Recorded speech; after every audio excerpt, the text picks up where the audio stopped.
I quietly paid my family's mortgage for 5 years while they mocked me for being too cheap to join their lavish vacations. They never knew I was the reason they still had a home until. Have you ever felt like you were stuck in a nightmare you couldn't wake up from? Because 5 years ago, I accidentally became my family's secret ATM.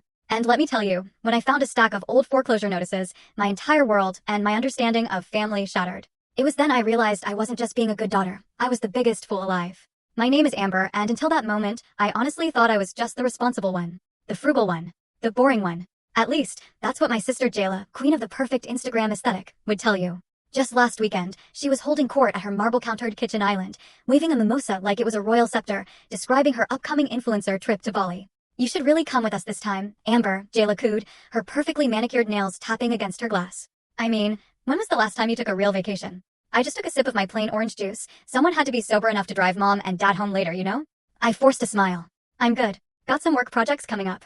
Always working. Mom adjusted her new designer sunglasses, her tone dripping with mock concern. Honey, you're going to wake up one day and realize life passed you by.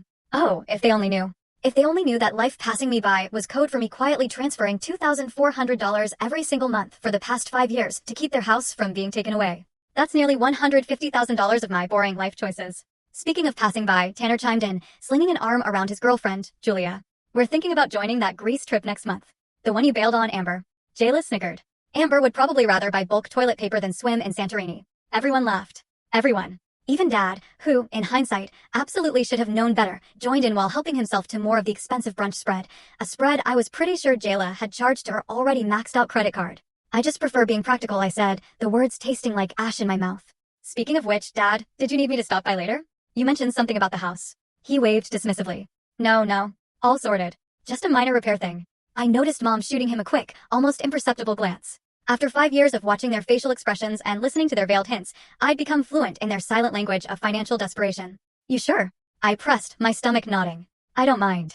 Oh, look at these photos from the spa day. Mom interrupted, pulling out her phone, expertly changing the subject. Jayla treated me last weekend. Wasn't that sweet of her? Sweet, right?